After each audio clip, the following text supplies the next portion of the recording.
Hello दोस्तों, मैं सुनाने जा रही हूँ हकीकत को बयां करती हुई कहानी my dear husband season 1। Tanisha अपने मन में सोचने लगी कि जब अभी वहाँ था तो मुझे दिखाई क्यों नहीं दिया। पूर्वी, क्या हुआ मॉम? कल से देख रही हूँ आप बहुत शांत सी हो गई हो।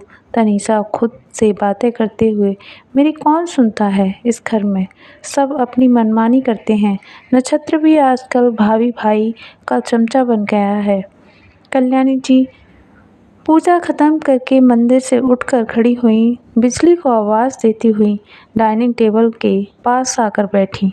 तनीषा को देखी जो खुद से बातें किए जा रही थी। कल्याणी जी पीछे से तनीषा के कंधे पर हाथ रखते हुए पूछी, क्या हुआ तनु, और किससे बातें कर रही हो? कल्याणी जी ने अपनी नज़रें चारों ओर दौड़ाईं, लेकिन कोई भी नज़र नहीं आया। कल्याणी जी तनीषा के माथे पर हाथ रखते हुए, क्या हुआ तनु, तबीयत ठीक है ना? तनीषा जी की तरफ देखी और ज़ोर ज़ोर से हंसने लगी। कल्याणी जी की अवाक सी खड़ी रह गईं। बिजली को आवाज़ दी। बिजली उसी वक्त हाजिर हुई। जी बड़ी मैम साहब, लगता है तनीषा की तबीयत ठीक नहीं, इसे इसके रूम में लेकर जाओ। बिजली ने तनीषा से कहा तो घूरते हुए देखी। तनीषा ये सब ड्रामा सिर्फ और अधीरा को हानि पहुंचाने के लिए कर रही है, मगर देखने में ऐसा लग रहा था कि वास्तव में तनीषा की तबीयत खराब हो रही है। तनीषा चुप्पी साधे बैठी हुई थी। बिजली ने जैसे ही अपना हाथ टच किया वैसे ही कुर्सी से उठकर खड़ी हुई। मैं खुद भी जा सकती हूँ, मुझे तुम्हारी हेल्प की कोई भी ज़रूरत नहीं है, समझी तुम? तनीषा उठकर रूम में चली गई। कल्याणी जी बिजली से इशारा की, तुम जाकर काम ख़त्म करो। बिजली, बड़ी मालकिन साहिबा, जी मैं काम ख़त्म करती हूँ। बिजली अपना काम करने किचन में चली गई। अभिमन्यु का बेडरूम। अधीरा बेड पर लेटी छोटे बच्चे की तरह सिसक रही थी। पूर्वी कुछ देर अधीरा को चुप करवाई, फिर चली गई। अधीरा अभिमन्यु को देख रही थी कि अबीर जी ने एक बार भी नहीं बोला कि अधीरा चुप हो जाओ, बस अपने काम में लगे हुए हैं। यह सोचकर अधीरा फिर से भावुक हो गई। काश मेरी भी माँ होती, अगर डांटती तो मना भी लेती, लेकिन दादी को सिर्फ डांटना आता है, मनाना नहीं। और अबीर जी? अभिमन्यु अधीरा के पास जाकर बैठा। अधीरा, ऐसी बात नहीं है, मैं तुम्हें अच्छी तरह जानता हूँ और दादी को भी। दादी तुमसे बहुत प्यार करती हैं, तुम्हें लेकर कितनी पजेसिव हैं। तुम्हारे इस तरह कूदने पर वो डर गई थी, कहीं बच्चे को कुछ हो न जाए, और कुछ हो गया तो तुम सबसे ज़्यादा दुखी होगी। मेरी तरफ देखो अधीरा, आप भी जाइए यहाँ से, मुझे अकेला छोड़ दीजिए, अधीरा ने गुस्से से कहा। अभिमन्यु थोड़ा सा नर्म होते हुए बोला, अधीरा मेरी तरफ देखो, तुम समझ रही हो ना, दादी बहुत अच्छी इंसान है। अधीरा हल्की सी पलकें उठाकर अभिमन्यु को देखी। अभिमन्यु भौं उचकाते हुए अधीरा को देख रहा था, फिर प्यारी सी स्माइल के साथ माथे पर हाथ रखते हुए कहा, तुम्हारी तबीयत तो ठीक है ना अधीरा? अधीरा सिसकते हुए बोली, हमें किसी की ज़रूरत नहीं है वीर जी, हमें कोई भी प्यार नहीं करता, सिर्फ दुख और तकलीफ़ से भरी ज़िंदगी है हमारी। लेकिन आपको पाने के बाद हम सब कुछ भूल गए थे। दादी ने भी हमें बहुत प्यार किया है, फिर अचानक दादी इस तरह हमें क्यों डांट रही थी, हमारी समझ से परे था। अभिमन्यु अधीरा के बालों में अपनी उंगलियां चलाते हुए बोला, सॉरी अधीरा, रियली सॉरी, तुम्हें सब बहुत प्यार करते हैं, तुम्हारी फ़िक्र करते हैं, इसलिए बोल देते हैं।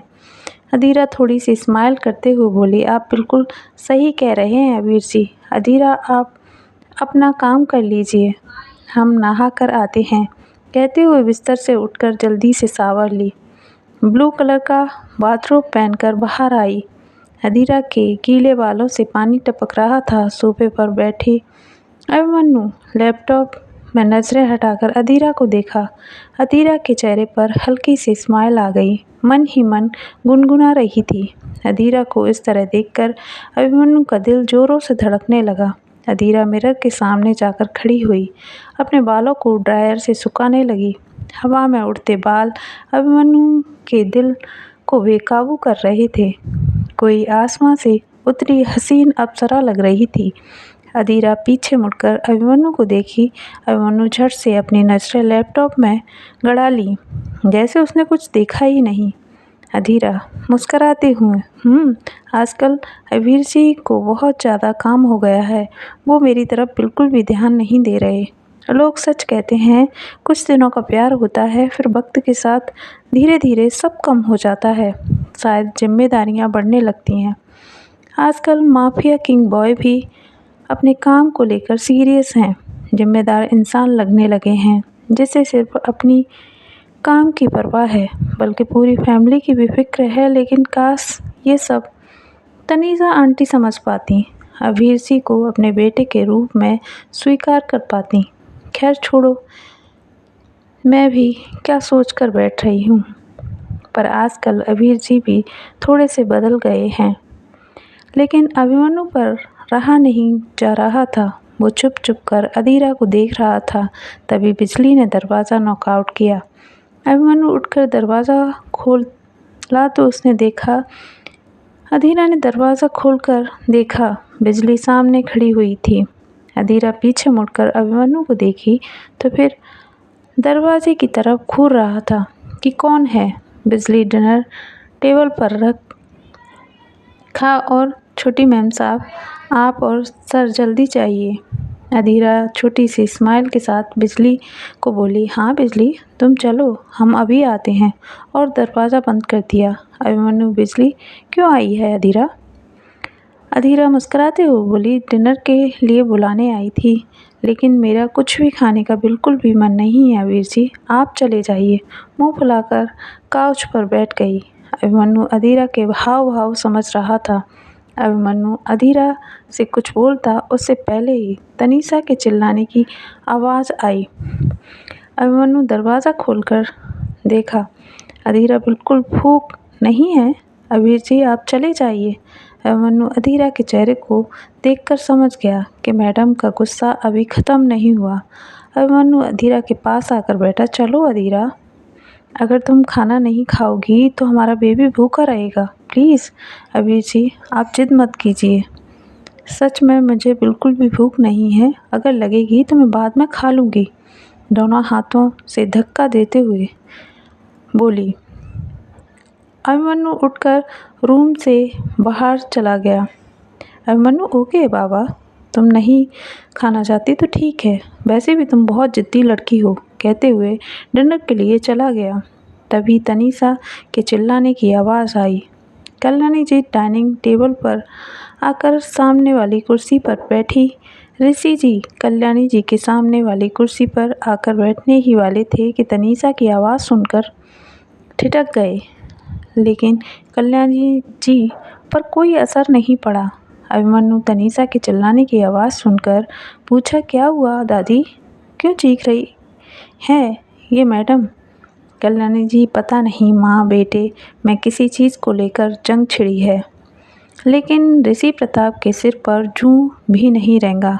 बिजली, थोड़ा सा बटर लेकर आओ। अभिमन्यु ऋषि प्रताप को देखकर बड़बड़ाया, क्या इंसान है। उधर बीवी बच्चे लड़ रहे हैं, लेकिन इन्हें जरा भी फिक्र नहीं है। ऋषि प्रताप चश्मे के ऊपर से अभिमन्यु को देखकर बोले, तो क्या करूं, तुम्हारी माँ की हरकतों पर चिड़चिड़ी आने लगी है मुझे।